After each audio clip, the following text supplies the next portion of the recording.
Hello and welcome to the Global View on this Friday. I'm Andrew Gagan. Thanks for joining us again. Let's get across those movements overnight. Global investor sentiment positive, with focus on Beijing as President Trump and President Xi Jinping met, with both leaders hailing a constructive outcome on trade. On Wall Street, the major indices were lifted by a rally in tech stocks, with investors encouraged by solid economic data. The S&P 500 and Nasdaq again closing at record highs, while the Dow just shy of a record it set 3 months ago. Nvidia shares closed sharply higher after the US cleared the sales of the company's H200 chips to Chinese firms following Chief Executive Jensen Huang's trip to China with President Trump. However, AI-related firms including Qualcomm, Intel, SanDisk and Micron slid. Cisco surged, hitting an all-time high after the computer network in China announced almost 4,000 job cuts as part of a restructuring scheme and raised its annual revenue forecast. Chipmaker Cerebras jumped some 68% as it made its US market debut. US-listed shares of tech infrastructure firm Nvidia Group rose after a broker upgrade, and China has agreed to buy 200 jets from Boeing, according to President Trump, following his summit in Beijing. However, the aircraft manufacturer's stock lost altitude. Well, the summit between China's President Xi Jinping and US President Donald Trump included talks on the Iran war, trade and Taiwan, with President Xi warning his American counterpart that mishandling their disagreements over Taiwan could push relations between the two superpowers to a dangerous place. Well, the US summary of the talks focused on the leaders' shared desire to reopen the Strait of Hormuz and China's apparent interest in buying American oil. In the US, retail sales accelerated in April, rising 0.5%, driven in part by rising fuel receipts, with high oil prices boosting sales at the pump, with gasoline prices rising more than 12% in April. Longer-dated US Treasury yields have pulled back from an 11-month high as US government debt found support from falling oil prices. The US 2-year yield at 3.99%, the 10-year down to 4.45. Australian 3-year government bond yields fell to 4.66%, the 10-year currently around 5%. And last night, the federal opposition responded to the budget, with the Liberal leader Angus Taylor pledging $22.5 billion package, while promising to end bracket creep by indexing tax brackets to inflation. He also announced plans for a $50,000 annual instant tax write-off for small businesses, while lifting defence spending to 3% of GDP. The US dollar index up around 0.33% on the day, the Aussie trading at 72.2 US cents. Oil prices little changed after Iran state media said about 30 vessels had crossed the Strait of Hormuz. Brent crude futures at $106 a barrel.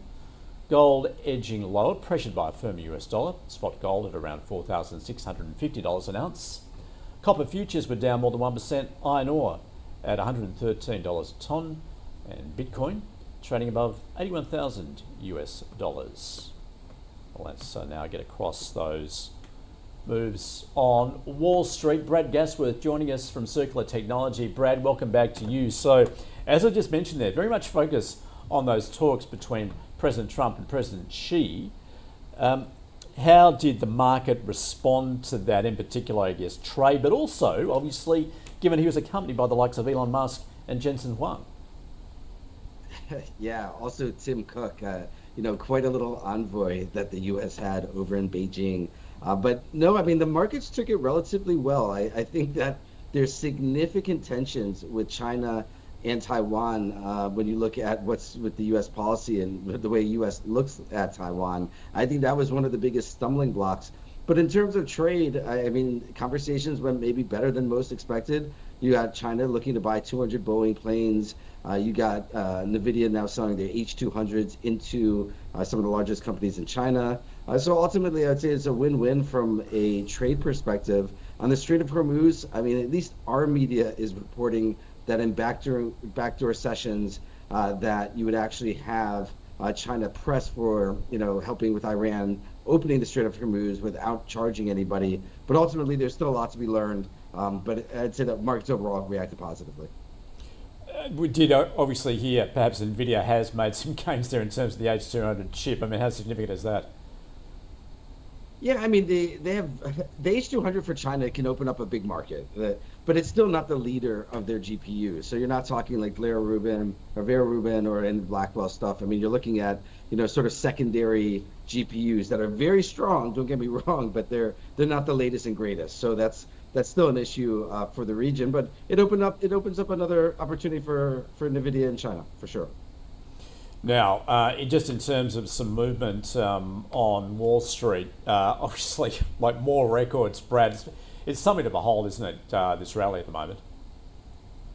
Yeah, I mean, we're seeing it seems like a day doesn't go by or a week doesn't go by when there's a new record. And, just recall, Andrew, a few weeks ago, we had, a little bit of a scare in that sell-off, with some of the Iran Middle East conflict. But, as I've said, like the markets for the last several years have really, sort of thrown away macro-related events. If it was Russia, Ukraine, the Israel and Middle East, if it was U.S., China years ago, the market has completely brushed it off and has told us it wants to go higher. Now with, Iran and what's going on with Strait of Hormuz, even with oil up and you have precious metals up, the market is completely resilient and wants to go higher, and it's driven by this AI boom.